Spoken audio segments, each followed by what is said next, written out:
Have you ever wondered what happens in those first moments when consciousness leaves the body? What if I told you that death isn't an ending, but a doorway to the most profound awakening your soul will ever experience? The veil between worlds is thinner than you think. In the next few minutes, I'll take you on a journey through the first year after death. A journey that might completely transform how you view your own existence. Today, we're exploring the extraordinary insights of Edgar Cayce, often called the Sleeping Prophet, whose detailed accounts of the afterlife have stunned even the most skeptical researchers. What makes his revelations so compelling isn't just their consistency, but how they align with near-death experiences reported across cultures and throughout history. I've spent years studying these accounts, and what you're about to discover might challenge everything you thought you knew about consciousness. By the end of this video, you'll understand not only what happens during that crucial first year after physical death, but also why this knowledge matters profoundly for how you live right now. Let me ask you this. Have you ever felt the presence of someone who has passed? That sensation wasn't your imagination, and I'll explain exactly why in just a moment. Segment 1. The Transition. When the physical body completes its earthly existence, the soul begins a remarkable journey, one that few in the material world can truly comprehend. But contrary to what many fear, those first moments aren't filled with darkness or emptiness. Instead, there's a bright awakening, a sensation of weightlessness and liberation from everything that previously constrained consciousness. Imagine being able to perceive reality without the limitations of your physical senses, colors more vibrant than anything on earth, sounds more harmonious than any earthly music. This expanded perception can initially create confusion, like suddenly gaining new senses you never knew existed. During this early phase, the soul hovers between two worlds, not yet fully departed from the earthly plane, but not yet integrated into the spiritual realm. Many spiritual traditions speak of a silver cord connecting the soul to the body. Only when this energetic link is finally severed does the soul truly transition into its new state of being. Think about this. Have you ever had a dream where you knew you were dreaming? That heightened awareness is just a glimpse of what the soul experiences after death, except infinitely more vivid and real than any dream state. The soul begins to remember who it truly is beyond the temporary identity it held in life. This realization brings different emotions depending on how the person lived. Those who were deeply attached to material possessions, status, or physical pleasures often experience confusion or even denial. They may linger near their body or loved ones, unwilling to accept their new reality. But those who cultivated spiritual awareness during life transition with greater ease. They accept their expanded perception with gratitude and awe, recognizing it as a homecoming rather than an ending.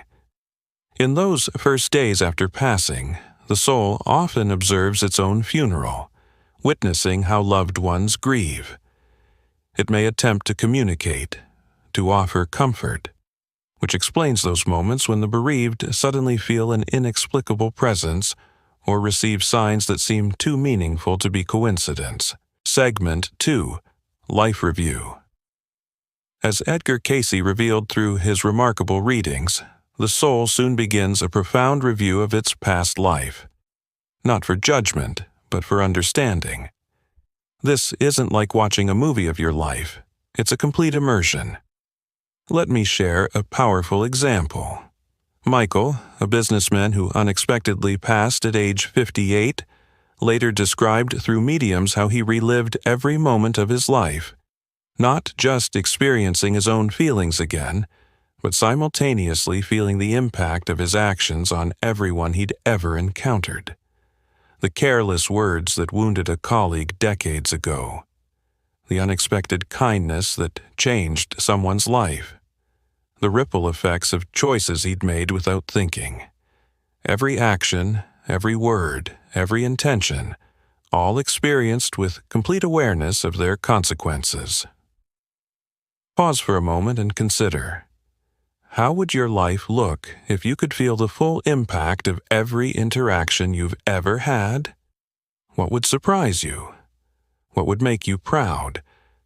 This life review isn't punishment. It's the soul's greatest opportunity for growth. It's learning through direct experience rather than theory. Everything lived through is gradually absorbed at the soul's deepest level, becoming wisdom rather than just knowledge. As time passes, though time itself is perceived differently in this state, the soul begins adjusting to existence beyond the body. Those who practiced mindfulness, meditation, or spiritual awareness in life often report that this transition feels natural, as if they'd been preparing for it all along. For those who focused exclusively on material concerns, this period requires more intensive inner work, a kind of spiritual therapy to release attachments and expand perception beyond physical reality. Segment 3. New Reality. Around this time, the soul makes an extraordinary discovery. In spiritual dimensions, thought becomes a creative force that shapes reality. What once seemed merely imagination now manifests with immediacy and power.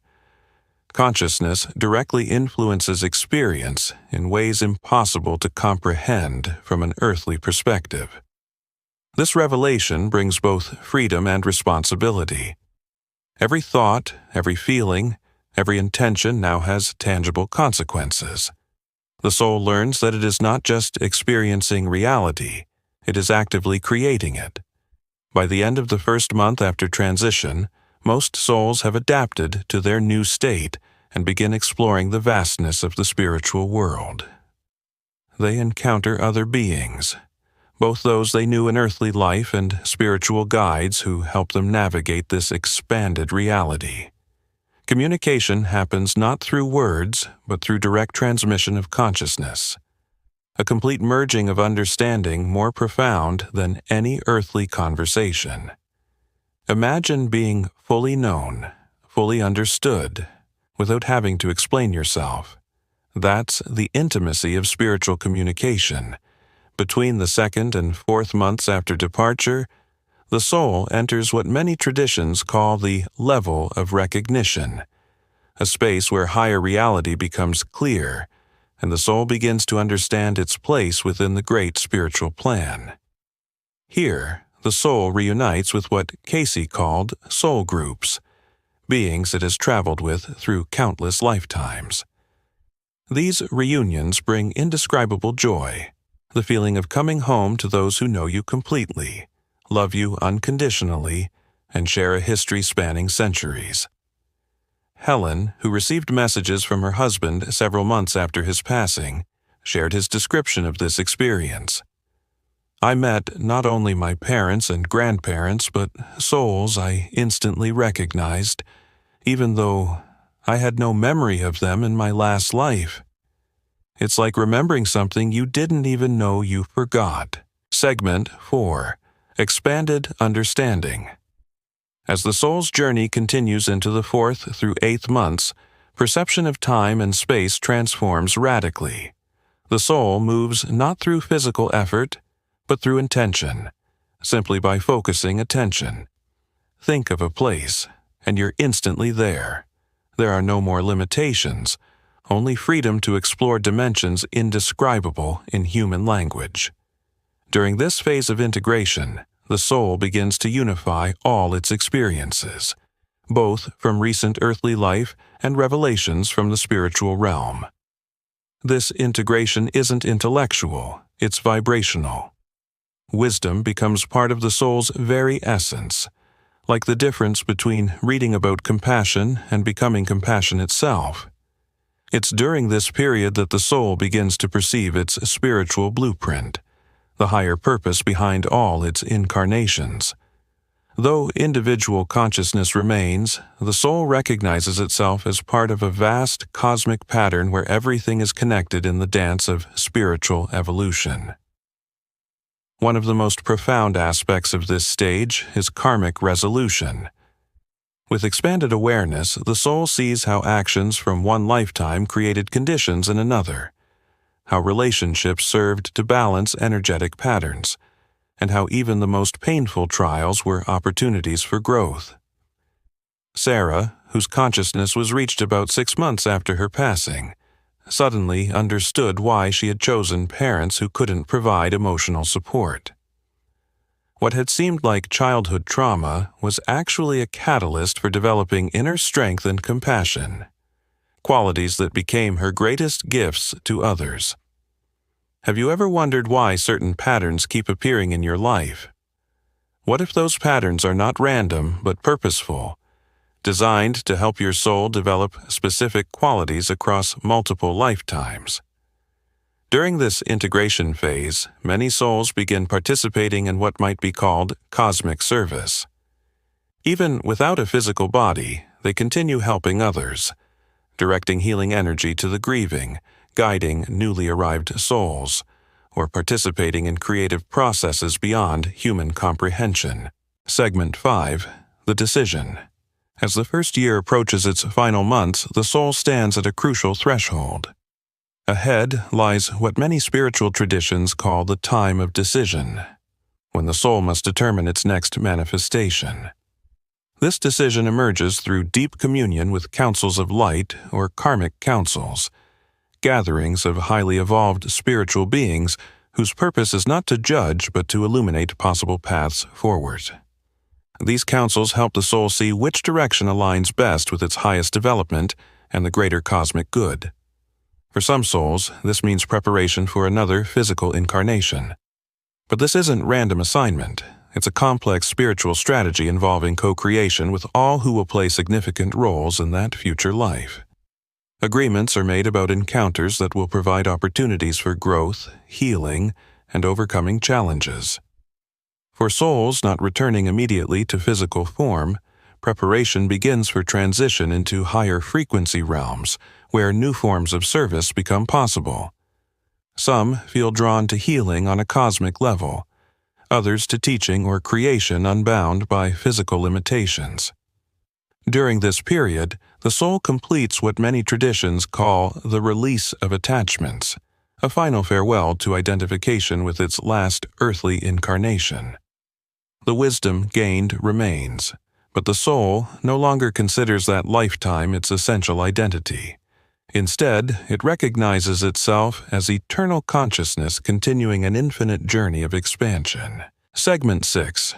Transformation complete. By the end of the first year, the soul has undergone profound transformation. What began with confusion ends with expanded awareness, wisdom, and conscious participation in the cosmic process. The soul, emerging from this journey, is almost unrecognizable compared to the limited personality it was in the body. Yet, it carries forward all the qualities and knowledge gained through that earthly experience. Sarah, whose consciousness was reached about 11 months after her passing, described this state as an absolute sense of belonging, complete acceptance of her uniqueness alongside an inseparable connection to all that exists. The paradox disappears, she conveyed, when you realize you are both the wave and the ocean at the same time. For those of us still living in physical bodies, understanding this journey can transform our perception of death itself. What we call dying is not an end, but a beginning, a doorway to broader consciousness and continued development. The soul never dies. It simply changes forms, accumulates experience, and continues its eternal movement through dimensions we're only beginning to understand. This knowledge doesn't eliminate the pain of losing loved ones, but it fills that pain with hope and meaning. The connections between souls transcend physical boundaries. Love, the most powerful force in the universe, remains, uniting consciousness beyond time, dimensions, and incarnations. When we contemplate this great journey of the soul, we touch our own eternal nature. we begin to see the hidden purpose in our temporary earthly lives. As Edgar Cayce emphasized throughout his work, we are not human beings having occasional spiritual experiences. We are spiritual beings having a temporary human experience. I'd love to hear your thoughts on this journey of the soul. Has someone close to you passed recently? Have you felt their presence or received signs that seem to come from beyond? Share your experiences in the comments below. Your story might bring comfort to someone else walking a similar path. If you found value in these insights about the afterlife, consider sharing this video with someone who might be struggling with grief or questioning what happens after death. Sometimes the greatest gift we can offer is a new perspective that brings hope. This exploration of the soul's journey is just the beginning. In our next video, we'll dive into how consciousness continues to evolve beyond that first year, revealing even more extraordinary dimensions of existence. Subscribe and hit the notification bell so you don't miss it. Remember, understanding the soul's journey isn't just about what happens after death. It's about living more consciously right now. When we recognize ourselves as eternal beings, every moment of this physical life takes on deeper meaning and purpose. Thank you for joining me on this exploration. Until next time, may you walk with awareness of your own eternal nature.